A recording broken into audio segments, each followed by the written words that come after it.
characteristic for. We sought oblivion in fantasy and masturbation and lost ourselves in compulsive sex. Sex became a reward, punishment, distraction, and time killer. Many of us used fantasy early in our lives as a way to escape painful situations over which we had little or no control.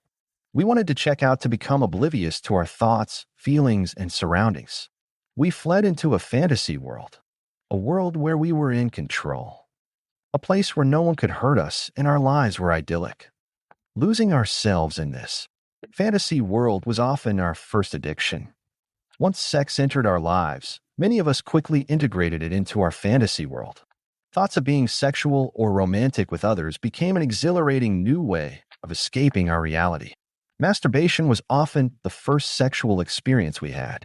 We used it as a security blanket when we felt anxious or upset. The surge of physical pleasure was a great payoff and enhanced the euphoria we felt in fantasy. Sexual activity created a powerful combination of pleasure, pain, and remorse, and was a source of shame for many of us. We craved the physical pleasure of masturbation, but after engaging in it, we felt a deep sense of guilt.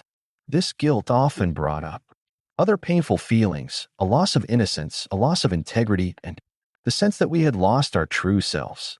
Diving deeper into our fantasies seemed like the only action we could take. However, all our efforts to escape were ineffective and fleeting. We may have escalated our sexual behaviors in frequency and intensity to find oblivion. We found ourselves in a deepening downward spiral of compulsivity and illusion. These efforts frequently created drama in our lives, distracting us from our problems and deferring any constructive actions to address them. We wasted time indulging our fantasies that we could have spent working on ourselves.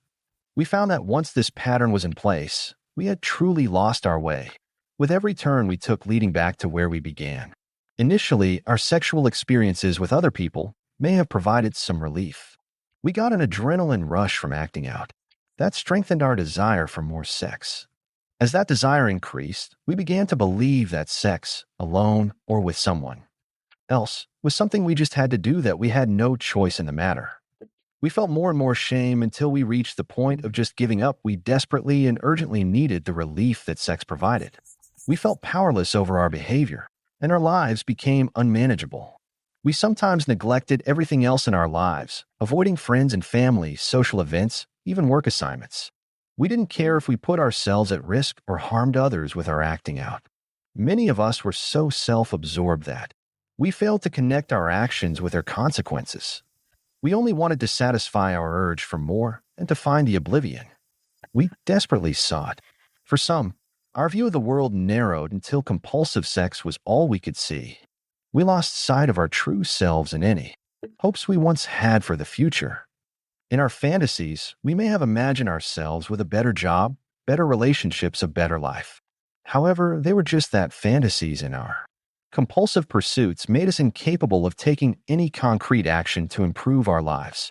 As addicts, we often had difficulty processing our feelings in the extreme, whether positive or negative, and turned to compulsive sex as a coping mechanism. If something went right, we rewarded ourselves with sex. When we judged ourselves harshly, we may have engaged in harmful sexual behavior, telling ourselves it was all we deserved. Sex was our universal response to everything. When we were bored or had time on our hands, we often indulged in fantasy and masturbation to lose ourselves. Many of us used any available sexual behavior to distract us. We filled any time we had with compulsive sexual activity, searching for sex or fantasizing about sex. Sex and fantasy were our anesthetics, numbing our pain and sheltering us from the realities we didn't want to face. Some of us spent entire nights, weekends, even workdays lost in binges of fantasy, masturbation, and compulsive sex. Eventually, for most of us, sex became devoid of pleasure or any real feeling. It became an overused and ineffective tool to help us deal with life's ups and downs. It became automatic, repetitive act, and we forgot or gave up on other ways of living. The worst realization of all was that our sexual acting out no longer stopped our pain, but instead became the source of it. The more we escaped into compulsive sex and fantasy, the more we left behind things that once gave us real pleasure. We had built up a tolerance for these compulsive behaviors, and our repeated use of them began to render life meaningless.